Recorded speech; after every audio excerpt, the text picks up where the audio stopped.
Vladimir Poutine est une figure si mystérieuse dans la politique mondiale que beaucoup l'ont déjà considéré comme l'incarnation de l'Antéchrist qui se révélera bientôt au monde.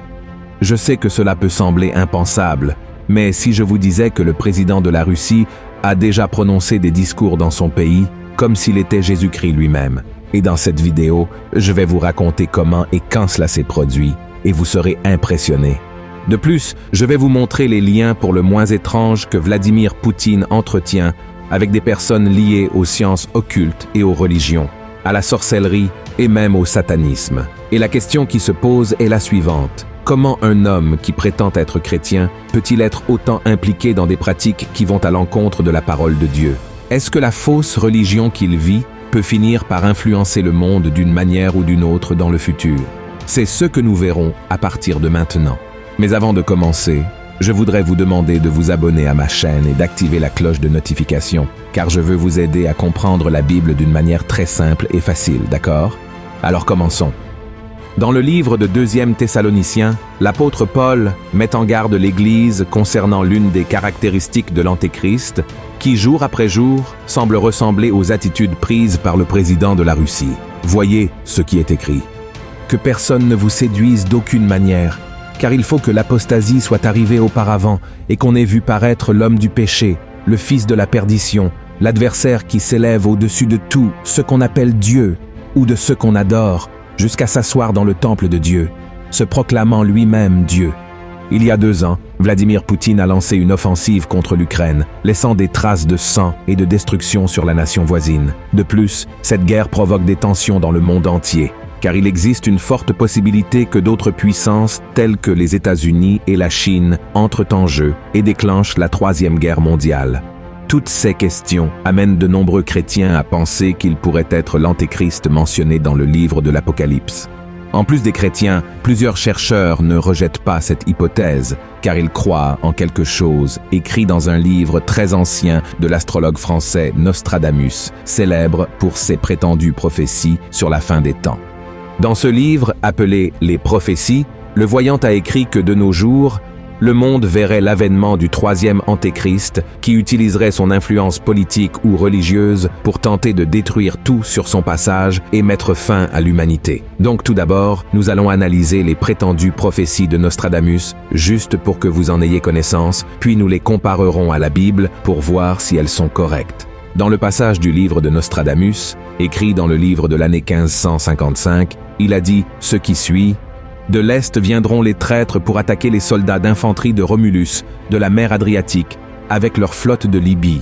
Les habitants de Malte et des autres îles voisines trembleront. » Selon John Hogg, spécialiste dans le déchiffrage des prophéties de Nostradamus et auteur du livre « L'Antéchrist russe », les enfants de Romulus seraient les héritiers de l'ancien empire romain, qui sont aujourd'hui les pays occidentaux, ayant eu des conflits avec la Russie ces dernières années. À cause de cela, selon lui, le 3e Antéchrist annoncé par Nostradamus serait sans aucun doute le président russe Vladimir Poutine, chargé de dévaster la Terre. Eh bien, si Poutine était le 3e Antéchrist, qui étaient les 2 autres? Ceux qui étudient les œuvres de Nostradamus affirment que le premier Antéchrist aurait été Napoléon Bonaparte, un soldat français qui a dirigé le côté républicain pendant la Révolution française et a causé beaucoup de dégâts dans le monde. Et Nostradamus a dit ce qui suit: « Un empereur naîtra près de l'Italie, qui coûtera cher à l'Empire. On dira avec qui il s'est allié, et on découvrira qu'il est moins un prince qu'un boucher. » Et selon les chercheurs, Nostradamus aurait également prédit l'avènement d'Adolf Hitler, qui serait le 2e Antéchrist. Il a pris le pouvoir en Allemagne au cours du XXe siècle et a ordonné le génocide de millions de Juifs pendant la Seconde Guerre mondiale. Et Nostradamus a dit ce qui suit à propos de cet homme: « Des profondeurs de l'ouest de l'Europe, de gens pauvres, naîtra un enfant qui, par sa lignée, séduira les masses. Sa renommée dans le royaume de l'Orient croîtra encore plus. Des bêtes féroces de la faim engloutissent des rivières. La plupart du champ sera contre Ister. En cage de fer, le grand portera, quand rien le fils de l'Allemand n'observera. » Et maintenant, je veux te parler de la relation de Poutine avec la sorcellerie. Comme si toute la méchanceté qui a été impliquée ces dernières années, y compris le conflit armé qui a déjà coûté la vie à des milliers de personnes, ne suffisait pas. Vladimir Poutine entretient une relation cachée avec des pratiques qui déplaisent à Dieu. En Russie, un pays déclarément chrétien orthodoxe, de nombreuses interdictions existent en ce qui concerne d'autres types de manifestations et de cultes d'autres religions. Cependant, la sorcellerie ne fait l'objet d'aucune persécution de la part du gouvernement et reste légale. En échange, les sorcières russes déclarent tout leur soutien au président. Ces femmes font partie de l'empire des sorcières les plus puissantes, un groupe occulte de sorcières russes qui organisent régulièrement des cercles magiques de pouvoir pour témoigner de leur soutien au pays et à leur président. Lors de leur rituel pour Poutine, elles se rassemblent en cercle et vêtues de leur capuche et tunique noire, avec le symbole mystique rouge dans le dos, elles baissent la tête et observent un moment de silence. Ensuite, leur leader se rend au centre et commence à faire des prières mêlées de slogans politiques qui disent « Que vienne avec grandeur le pouvoir de la Russie, guidant le chemin de Vladimir Poutine correctement par le biais de ma prière. Respirez, mère terre, embrassant la Russie de tous côtés. » Pendant que les autres femmes font des gestes d'acquiescement, elle continue « Ô pouvoir primordial, renvoyez dans l'abîme ceux qui haïssent la Russie, que la Russie se lève et s'éloigne de la misère et de la pauvreté, et que les jours à venir ouvrent les portes du bonheur. » Et voici une preuve que cet homme ne vit pas le christianisme qu'il prétend croire, car la parole de Dieu est très claire en condamnant des pratiques telles que la sorcellerie. Regardez ce que dit la Bible dans Galates chapitre 5.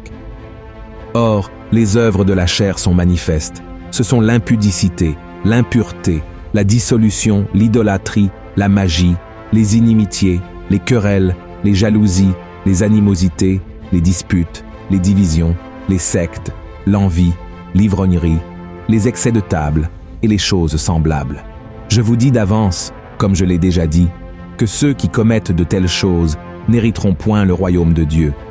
Et une autre situation qui attire beaucoup d'attention sur le lien entre le président russe et des figures ayant un certain type de relation avec des forces spirituelles malveillantes est l'amitié avec le philosophe Alexandre Dugin, âgé de 62 ans, un nationaliste radical désigné comme l'un des mentors de la guerre en Ukraine. Surnommé le gourou de Poutine, Alexandre a été l'un des principaux partisans de la conquête de l'Ukraine par la Russie. Le penseur est le créateur de CE qu'il appelle la 4e théorie politique, dans laquelle il défend une alternative aux 3 idéologies qui ont dominé le XXe siècle, le libéralisme, le communisme et le fascisme. Sa pensée repose sur l'idée que la Russie est une civilisation différente de toutes les autres et que, par conséquent, elle doit forcer, coûte que coûte, la création d'un État continental semblable à son ancien empire, mais sans l'idéologie communiste de l'Union soviétique. Autrement dit, après avoir vaincu l'Ukraine et annexé à nouveau son territoire à son pays, la Russie pourrait très bien envahir les autres nations voisines. Et selon cet homme, la Russie pourrait renaître dans la prochaine phase du combat mondial et devenir l'Empire mondial. Un discours très effrayant et qui pourrait même déclencher la 3e guerre mondiale. Mais qu'est-ce qui fait d'Alexander Dugin un homme aussi sombre? À la fin des années 70, lorsqu'il avait 18 ans, il se sentait rejeté par le monde et a commencé à chercher des réponses au vide dans son âme. C'est alors qu'il a rencontré des personnes impliquées dans l'athéisme et le matérialisme. Plus tard, il a commencé à assister à des réunions sur la philosophie hindoue et s'est consacré à l'étude de toutes les formes d'occultisme et de magie noire. Et des années plus tard, Dugin était déjà l'un des satanistes les plus connus et respectés de toute la Russie. Et curieusement, c'est à cette époque qu'il est passé d'un simple philosophe à être considéré comme le gourou du président Poutine.